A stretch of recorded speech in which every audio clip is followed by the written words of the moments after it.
आज के इस प्रबुद्ध जन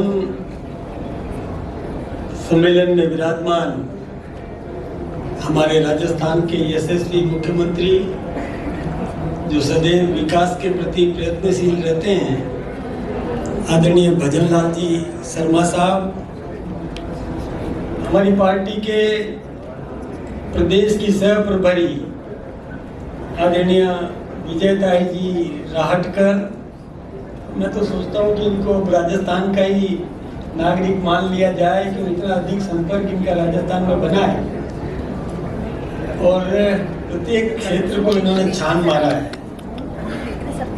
मंच पर विराजमान हमारी पार्टी के प्रदेश उपाध्यक्ष आदरणीय मुकेश जी दादी साहब, महामंत्री आदरणीय मोतीलाल जी मीणा साहब, महामंत्री आदरणीय श्रवण जी बगड़ी, प्रदेश मंत्री आदरणीय आईदान सिंह जी, आदरणीय नरेश जी बंसल, आदरणीय बीपी सारस्वत जी और आदरणीय श्याम जी अग्रवाल साहब, और यहाँ विराजमान समस्त लक्ष्मी पुत्र प्रबुद्ध जन महानुभाव भाइयों बहनों। अब मुझे तो ये पता ही नहीं था कि श्याम जी राष्ट्रीय अध्यक्ष हैं कंपनी सेक्रेटरीज के। हाँ, ये मुझे मालूम नहीं था। हमारे बीच में कई प्रतिभाएं छुपी हुई है और हम उन प्रतिभाओं को अभी तक पहचान भी नहीं पाए, और यहाँ सामने विराजमान तो प्रतिभाएं एक से बढ़कर एक है। कई नाम आपने लिए, वो भी और बहुत बड़ी प्रतिभाएं यहाँ विराजमान है। वैसे अभी श्याम जी ने बहुत कुछ बातें आप सबके सामने रखी कि किस कारण से हमें भारतीय जनता पार्टी को ताकत देना चाहिए। वैसे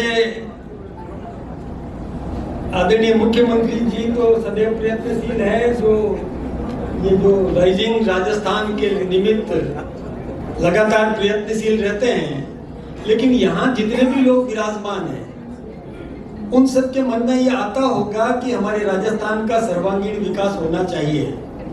आप सबके मन में भी आता होगा कि राजस्थान में हम औद्योगिक विकास कर सकते हैं। और मुझे ये भी अभी भी बताया गया कि आप यानी हिंदुस्तान में चार्टर्ड अकाउंटेंट्स जो है सर्वाधिक राजस्थान से और एक्सपोर्ट किए हुए राजस्थान से हमने निर्यात किया है। ऐसी प्रतिभाएं हमारे राजस्थान में हैं।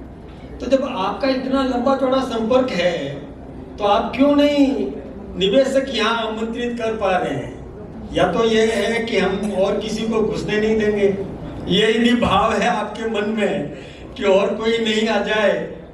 और यदि ऐसा भाव नहीं है तो हमारा इतना लंबा चौड़ा संपर्क है, इतना लंबा चौड़ा प्रभाव क्षेत्र है, अपने संपर्कों का और प्रभाव का उपयोग करके आप निवेशकों को राजस्थान में आकर्षित कर सकते हैं। हमारे मुख्यमंत्री जी की बहुत बड़ी ताकत आप बन सकते हैं। तो मैं तो यही आप सबसे चाहूंगा कि देखिए, अब राजस्थान प्रगति के पथ पर अग्रसर है, राजस्थान आगे बढ़ रहा है। अभी तक जो कुछ भी कमियां रह गई वो उसका एक बहुत बड़ा कारण है। उसका कारण है कि सरकार अस्थिर थी। पिछली सरकार जिसमें कुछ लोग तो सरकार को बचाने में अपनी पूरी शक्तियां लगा रहे थे, कुछ लोग उस सरकार को गिराने में अपनी शक्तियां लगा रहे थे, और लगातार मैं सोचता हूं कि 5 वर्ष तक एक दूसरे की छींटाकशी टांग खिंचाई करके होटलों में बैठ करके उन्होंने राज करने का काम किया। इस कारण से निवेशकों का विश्वास नहीं जीत पाए। कोई भी निवेशक अपने गाढ़े पसीने की कमाई यदि कहीं पर लगाता है तो उसको ये विश्वास होना चाहिए कि जहां मैं निवेश कर रहा हूं और जिस प्रकल्प में मैं जा रहा हूं उस प्रकल्प को सरकार पूरा सहयोग देगी। जो विश्वास व्यक्त करती है सरकार, जो वायदा करती है, उस वायदे पर कायम रहेगी।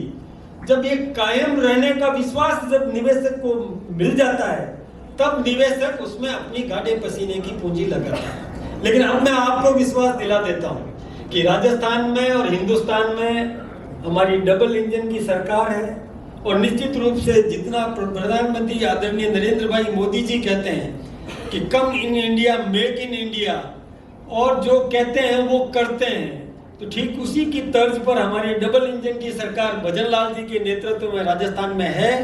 वो भी निश्चित रूप से उस वायदे पर कायम रहेगी, जो कहेगी वो करेगी। आपको कहा कि हम जमीन देंगे तो जमीन देंगे, आपको कहा हम पानी देंगे तो पानी देंगे, आपको बोला हम बिजली देंगे तो बिजली देंगे, चाहे कुछ भी करना पड़े। आपको यदि धन की आवश्यकता पड़ेगी, वैसे तो आपके बीच में धन की बात कहना तो मैं सोचता हूँ कि सूरज को दीपक दिखाने के समान होगा, क्योंकि आप सब लक्ष्मी पुत्र हैं, तो मुझे ये बात नहीं कहनी चाहिए। लेकिन इसके बावजूद भी यदि आपको लगे तो हम किसी भी रूप में पीछे हटने वाले नहीं हैं। सभी प्रकार का सहयोग निवेशकों को देंगे। आप अपने प्रभाव क्षेत्र का उपयोग करके राजस्थान में लाइए। आप प्रधानमंत्री जी के और विश्वास पर, हमारे भजन लाल जी के विश्वास पर आप विश्वास व्यक्त कर सकते हैं कि जो कहते हैं वो करेंगे। निश्चित रूप से आप राजस्थान में निवेशक लाइए। यहाँ औद्योगिक वातावरण तैयार हुआ है, औद्योगिक विकास में भागीदार बनिए। दूसरा मुझे निवेदन करना है आप सबके सामने, चूंकि मैं भारतीय जनता पार्टी का प्रदेश अध्यक्ष हूँ, इसलिए मुझे तो मेरी ताकत बढ़ानी है, मुझे मेरे परिवार में वृद्धि करनी है। मेरे परिवार में, जब आपके भी परिवार में कोई यदि बच्चा जन्म लेता है तो कितनी खुशी होती है। आपके परिवार में कोई बहू शादी करके घर में आती है तो आप सबको भी बहुत खुशी होती होगी कि हमारे परिवार में वृद्धि हो रही है। तो ठीक इसी प्रकार से मेरे परिवार में यदि कोई नया सदस्य बनता है भारतीय जनता पार्टी का, तो हमारी खुशी का ठिकाना नहीं है। हमें बहुत खुशी होती है।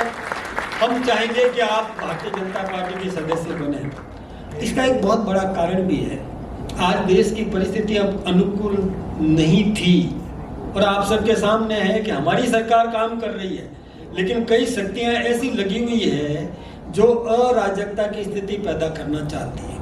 ये आप सब जानते हैं कि अखबार आप भी पढ़ते हैं, टीवी आप भी देखते हैं।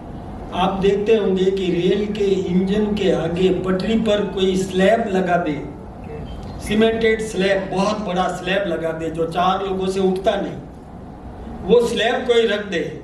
अब उसके मन में कितनी विकृत मानसिकता है, आप कल्पना करें। वो इसीलिए रखता है कि ट्रेन आएगी, इंजन टकराएगा, डिरेल हो जाएगा और सैकड़ों लोग उसमें मर जाएंगे, घायल हो जाएंगे। ये कैसी मानसिकता है।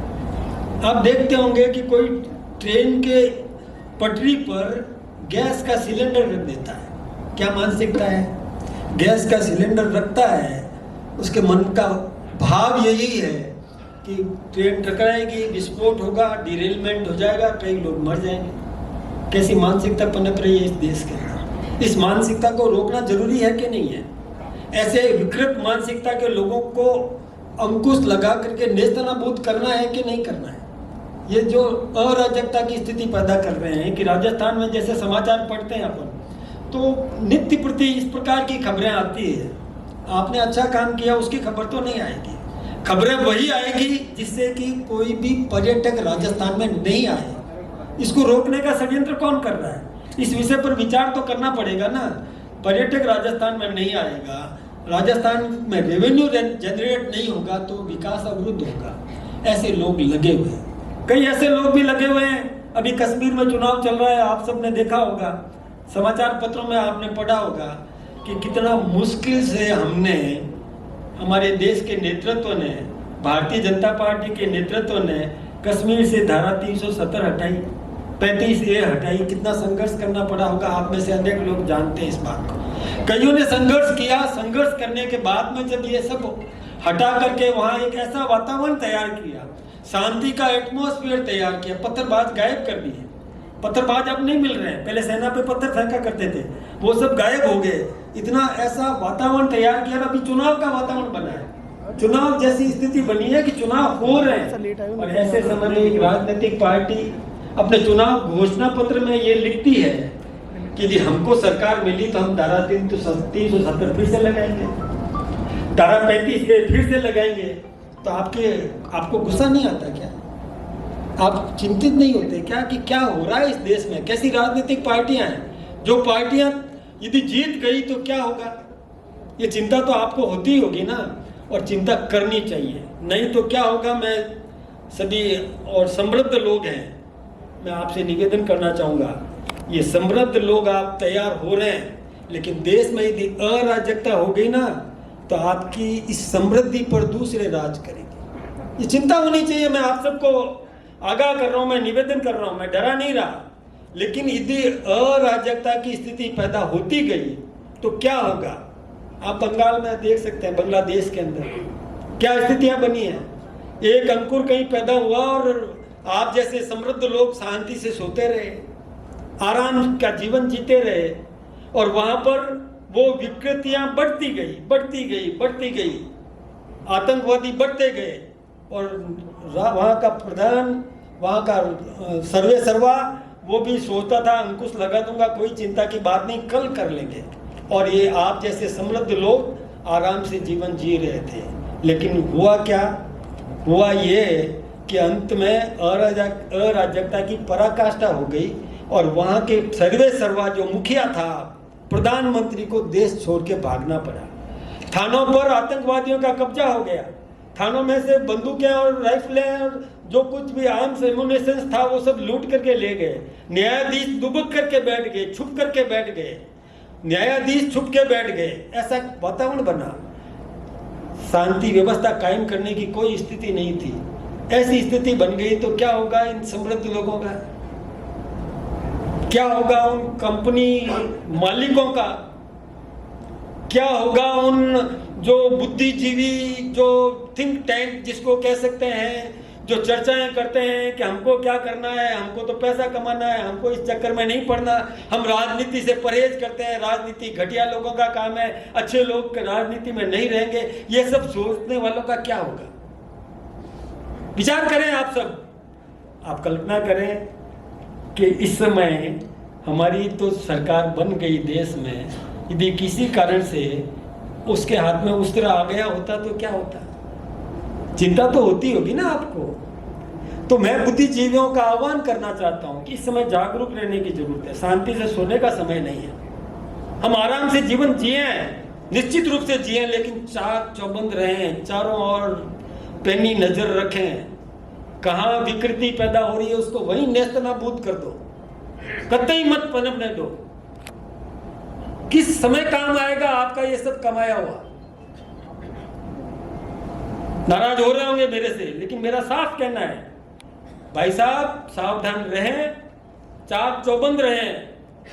किसी भी प्रकार की ऐसी विकृत मानसिकता के लोगों को कतई मत पनपने दो, कतई मत पनपने दो, जो समाज का वातावरण दूषित करने का काम कर रहा है, समाज को तोड़ने का षड्यंत्र कर रहा है, जो तुष्टीकरण अपनाता है।